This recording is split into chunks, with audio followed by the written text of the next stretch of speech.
බුරුමෙහි අමරපුර නම් නගරෙහි පිහිටි මහා ගන්ධායෝ නම් පිරිවෙනෙහි හාමුදුරුවන් වහන්සේලා පිණ්ඩපාත චාරිකාවෙහි හැසිරෙන මොහොත මෙම මහා ගන්ධායෝ පිරිවෙනෙහි භික්ෂුන් වහන්සේලා 1500කට අධික ප්‍රමාණයක් මේ පිරිවෙනෙහි සාමණේර සහ උපසපන් භික්ෂුන් වහන්සේලා 1500කට අධික ප්‍රමාණයක් වැඩ සිටින පූජනීය පින්බිමක් බුරුමෙහි ඇති සුවිශේෂීම විහාරස්ථානයක් ලෙස මහා ගන්ධායෝ මේ පිරිවෙන් විහාරස්ථානය හඳුන්වන්නට පුළුවන් කමක් ලැබෙනවා.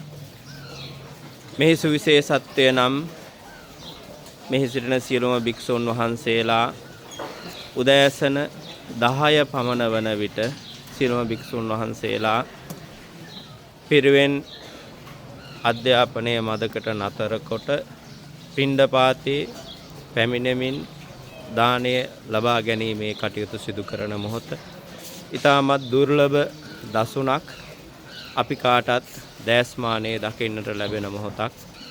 ශ්‍රී ලංකාවෙන් පැමිණි අපේ සදහැවත් උපාසක මෑණිවරු පියවරු සෑම දෙනෙක්මත් මේ මොහොතේදී ඒ භික්ෂුන් වහන්සේලා උදෙසා පිණ්ඩපාත දාණය පූජා කරන මොහොත බුරුම රටෙහි භික්ෂුන් වහන්සේලා විශාල ප්‍රමාණයක් ප්‍රෞಢජා බිමට පත්ව తాවකාලිකව හෝ දීර්ඝ කාලයක් ප්‍රෞಢජා බිමෙහි නිරත වෙන භික්ෂුන් වහන්සේලා විශාල පිරිසක් සිටිනවා. ඒ අතර අමරපුර නම් අමරාපූර් නම් ග්‍රාමයේහි පිහිටි සුවිශේෂීම සිද්ධාස්ථානයක් ලෙස මහා ගන්ධායෝ මේ පිරිවෙන් විහාරස්ථානය එහෙම නැත්නම් මේ මොනස්ට්‍රිය අපිට සඳහන් කරන්නට පුළුවන් කමක් ලැබෙනවා.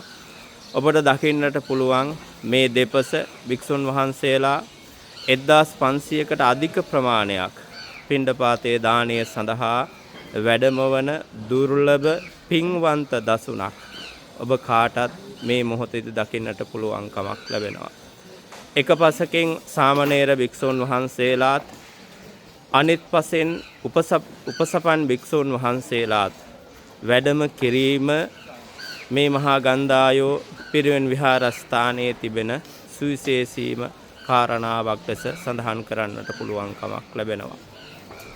මියන්මාරයට ඇති වූ දරුණු ඛේදවාචකයක් ලෙස ඒ ස්වාභාවිකව ඇති වූ භූමිකම්පාවෙන් මේ මහා ගන්ධායෝ පිරිවෙන් විහාරස්ථානයත් යම් පමණකින් පිරිවෙන් විහාරස්ථානයේ යම් ඉදිකිරීම විනාශ ස්වභාවයට පත් වුණා. වර්තමානයේ ලෝකයේ සිටින සදහැවතුන්ගේ ආධාර උපකාර මත මේ මහා ගන්ධායෝ පිරිවෙන් විහාරස්ථානයේ ප්‍රතිසංස්කරණ කටයුතු සිදු කිරීමත් මේ අවස්ථාවේ අපිට දකින්නට පුළුවන් කමක් ලැබෙනවා.